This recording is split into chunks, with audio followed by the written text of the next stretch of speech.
네, 요즘 시장에서는 슈퍼달러라는 말이 많이 회자가 되고 있습니다. 이제 유로당 달러 환율이 1대 1까지 거의 내려오면서 미국의 수출 기업들, 미국의 글로벌 기업들의 수익성 악화에 가장 큰 우려감으로 작용을 하고 있는데요. 외환 시장의 움직임 자세하게 살펴볼 필요가 있을 것 같습니다. 자, 오늘은 유진투자선물 소병화 과장 연결되어 있습니다. 안녕하세요. 네, 안녕하세요. 네. 자, 우선 달러원 환율의 현재 진행 상황부터 들어보도록 하죠.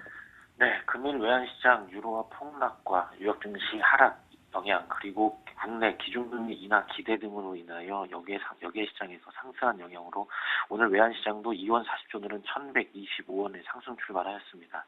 엔화 강세 영향으로 인한 차익 실현으로 장초반 상승폭을 줄이는 모습을 보였으나 이에 다시 엔화가 아시아 시장에서 약세로 전환하면서 원화 또한 이에 동조하며 상승폭을 키우는 모습입니다. 거기다 내일 있을 금통위에서 기준금리 인하 기대도 강화되면서 현재 1,128원까지 레벨을 높이며 연 고점을 갱신하고 있는 모습을 보이고 있습니다. 주요 기축 통화 대비해서 달러의 어떤 기준을 나타내는 달러 인덱스가 거의 100 수준까지 올라온 상황입니다. 정말 달러 강세가 너무나도 급격하게 진행이 되고 있는데 우선 이 달러 강세가 이렇게 급격하게 진행이 되고 있는 이유부터 들어보면 어떨까요? 일단 미국 달러와 가치가 계속적으로 상승하는 이유는 가장 현재 유지되고 있는 기준금리 인상에 대한 기대가 커지고 있어서 현재 그런 부분들이 반영이 되고 있습니다. 거기다 유로존의 양적 완화를 하고 있는 모습들도 달러와 가치를 상승시키는 이유가 될 것으로 보고 있습니다. 네, 알겠습니다. 자, 그렇다면 이렇게 달러와 가치가 그렇게 크게 올라가고 있는데 얼마나 우려할 수준인가가 우리 투자자분들에게는 좀 가슴에 와닿거든요. 네, 일단은 국내에서 단적인 영향으로 봤을 때 미국 달러와 가치 상승으로 인한 엔화 약세 영향이 국내 경기에 가장 큰 영향을 줄 것으로 보고 있습니다. 특히 엔화 약세로 인하여 전자나 잔혹자 산업에 큰 타격이 있을 것으로 예상되는 만큼 달러와 강세로 인한 엔화 가치 하락이 국내 경제에 미치는 영향은 클 것으로 보고 있습니다. 거기다 이로 인한 글로벌 환율 전쟁도 심화되는 모습을 보이고 있어서 이로 인한 시장의 불안감도 강화되고 있는 모습들이 현재 달러와 강세 흐름이 우려되고 있는 모습입니다. 네.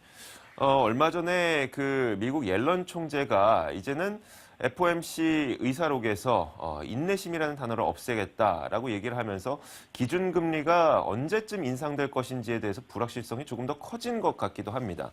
자, 이런 가운데 최근 나왔던 고용 지표들이 개선이 되고 있죠. 그렇다 보니까 기준금리가 더 빨리 인상되는 것 아닐까라는 우려감이 조금씩 들고 있습니다. 이에 따라서 글로벌 달러 강세는 더 빠르게 진행이 될까요? 전망은 어떻게 보십니까?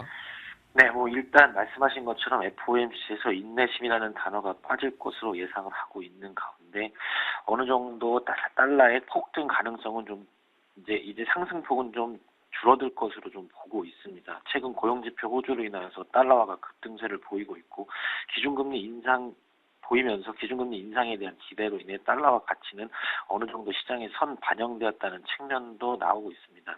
시장 예상과 같은 결과가 나온다면은 이제 급등세보다는 완만한 달러 상승 흐름을 좀 보일 것으로 예상을 하고 있고요. 만약 시장 예상과 다른 결과를 FOMC에서 가져다 준다면 실망 매몰로 인하여서 급락할 수 있는 가능성이 더 클 것으로 좀 예상을 하고 있습니다. 네, 알겠습니다.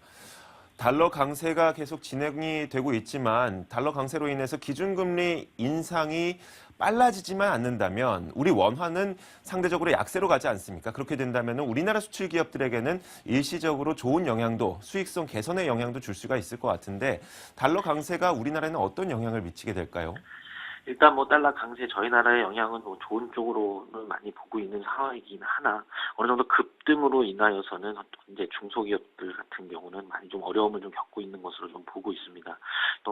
아까도 말씀드린 것처럼 특히 달러 강세로 인한 엔화 약세가 가장 부정적인 영향을 좀 줄 것으로 좀 보고 있고요. 어느 정도 좋은 쪽 변보다는 좀 시장에 악영향을 끼치는 좀 영향이 좀 크지 않나 이런 생각을 좀 하고 있습니다. 네, 알겠습니다. 달러 엔 환율의 움직임도 간단히 짚어주시면 어떨까요? 네, 일단 엔화 경우 최근 일본 정부에서 추가적인 상승에 대한 부정적인 입장을 계속적으로 보이고 있는 모습입니다. 최근 상승세를 보이면서 122엔대까지 상승하는 모습을 보였으나 정부의 이런 태도로 인하여서 추가 상승이 제한되는 모습입니다. 어제도 마찬가지로 122엔을 진입 후 다시 121엔대까지 반락하는 모습을 보이고 있는 것도 이러한 영향이 좀 큰 것으로 보고 있습니다.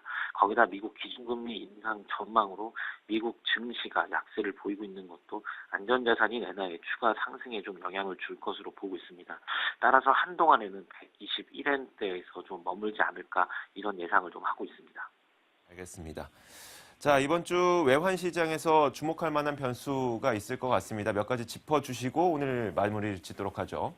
네, 이번 주 가장 중요한 것은 내일 있을 금토일가 가장 중요한 변수가 될 것으로 보고 있습니다. 기준금리 인하에 대한 기대가 지금 강화되고 있는 가운데 이주열 총재가 어떠한 스탠스를 보여줄지가 가장 좀 주목될 것으로 보고 있고요.